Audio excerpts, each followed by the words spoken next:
Have you ever stopped to wonder what Ramadan was actually like for the Prophet Muhammad, peace be upon him?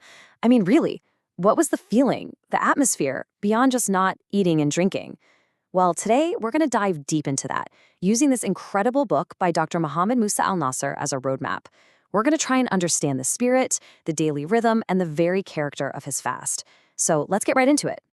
Okay, so before we jump into any of the practical stuff, the source immediately directs us to the big why.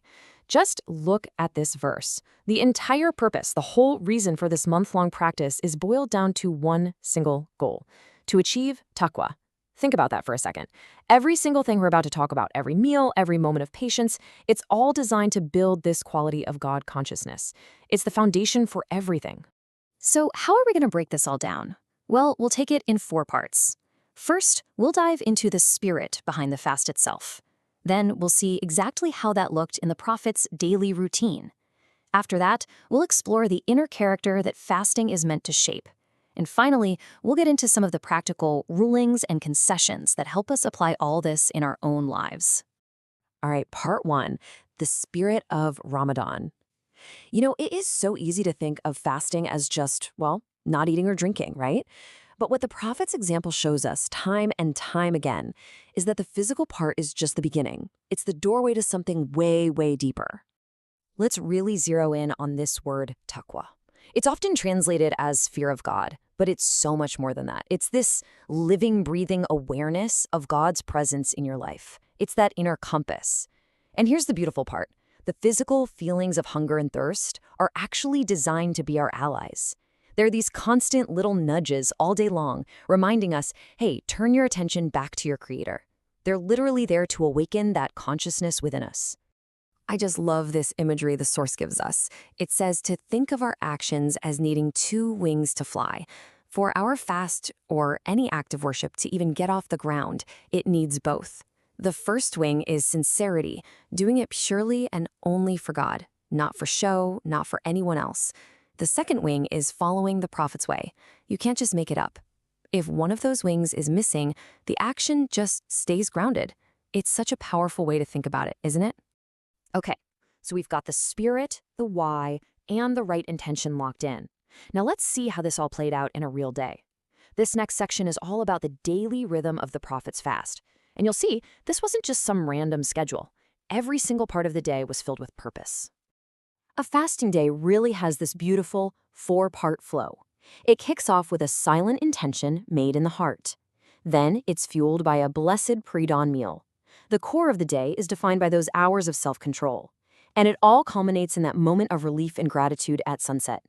Let's walk through each one, the way the Prophet did. So, first things first, the intention or niyyah. And the timing here is absolutely key.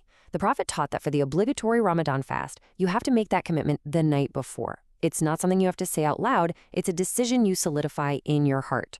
You know, this act of renewing your intention every single night keeps the fast from becoming just a mindless habit. It keeps it fresh and it keeps it sincere. Next up is suhoor, that pre-dawn meal. And the way the Prophet talked about this is just amazing. He said it contains barakah, a special divine blessing. Now, part of that is obviously physical energy for the day ahead. But get this, there's another teaching that says Allah and his angels send blessings upon those who take the suhoor. I mean, can you even imagine that? Just waking up for a few bites of food and you're getting blessings sent your way from God and the angels. That just totally changes how you feel about that early morning alarm, doesn't it? So when does the fast actually begin? I think this is so cool. Before we had atomic clocks, there was this beautiful natural system. The source explains that there are actually 2 dawns. The first is a vertical streak of light called the false dawn. When you see that, you're still good, you can keep eating. The real starting gun is the true dawn. That's when a horizontal line of light spreads all the way across the horizon. That's the sign. That's when you stop. And now we finally get to the end of the day, iftar. And the guidance here is so simple and so merciful. Break your fast as soon as the sun sets. Don't delay it. What's amazing is this divine saying, where God himself says, "The most beloved of my servants to me are the quickest among them to break the fast." That tells you so much about his mercy, right? He doesn't want us to make this harder than it needs to be. And what did he actually eat to break his fast? It was incredibly simple, not some huge feast. He'd start with fresh, ripe dates known as rutab. If he didn't have those, he'd have dried dates, or tamar. And if he didn't have any dates at all, He would just start with a few sips of water. It's such a profound lesson in moderation, right from that very first bite. That idea of simplicity and moderation is the perfect bridge to our third section, the character of fasting. Because if all we manage to do is control our stomachs, we've kind of missed the whole point. The real work is about guarding our senses, what we say, what we look at, and what we listen to. This teaching from the Prophet, wow, it's just so powerful. Let that sink in for a moment. If we're still lying, or gossiping, or just speaking falsely, then Allah has no need for us to give up our food and drink. It just hits you, right? It forces you to ask, is my fast just about my stomach, or is it about my soul? This makes it crystal clear that the physical part is a training ground for our character. So what do you do when someone tries to pick a fight or provokes you? It's so easy to snap back, especially when you're tired and hungry. Well, the Prophet gave us this simple but genius tool. It's like a verbal shield. You just take a step back from the argument and say, I am fasting. I am fasting. And it's not just for them to hear. It's a reminder for yourself that you have something precious you're trying to protect. And the Prophet himself was the living example of this. You'd think fasting might make someone cranky or withdrawn, but the sources show the complete opposite. He was even more kind to his family, even helping out with household chores like mending his own clothes. And his generosity just exploded in Ramadan. He was always encouraging people to feed those who were fasting. It all paints a picture of a person whose inner state was elevated, not drained, by the act of fasting. Okay, now all of this deep spiritual work still has to happen in the real world with real-life situations and questions. So for our final section, we're going to look at some practical rulings and concessions. This is really where you see the balance and the mercy of the faith in action. Let's kick things off with a super common question. What's the deal with oral hygiene? Specifically, can you use the traditional toothstick, the siwak, while you're fasting during the day? Is that allowed? And the answer is a definite yes. Actually, it's not just allowed, it's encouraged. The Prophet used the siwak constantly, whether he was fasting or not. And listen to how he described it, a means of purifying the mouth and pleasing the Lord.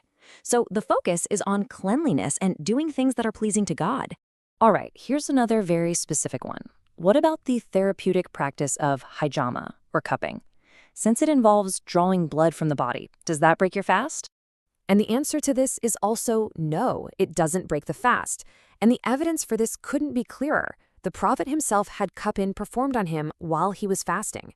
His own action sets the example for us, making it clear that it's permissible. And this is a perfect example of the mercy that's woven right into the rules. If you're traveling during Ramadan, there are clear allowances. A traveler gets to choose. If you can handle it, you can fast. If not, you can leave it and make it up later. The Prophet even made this incredibly powerful statement. It is not from righteousness to fast while traveling, especially when it becomes a real hardship. The religion always prioritizes your well-being. So when you put it all together, the spirit, the daily rhythm, the focus on character, the merciful rulings, you start to see that the prophetic fast is so much more than just a diet plan. It's a complete, holistic program for spiritual transformation. It's designed to recalibrate our souls, to change us from the inside out. And that really just leaves us with one final question to carry with us. Knowing how deep and full of purpose this month was for the Prophet, how can we let his example inspire us to aim higher? How can we make our next Ramadan about more than just an empty stomach and turn it into that truly transformative experience it's meant to be? It's definitely something to think about. Thanks so much for exploring this with me today.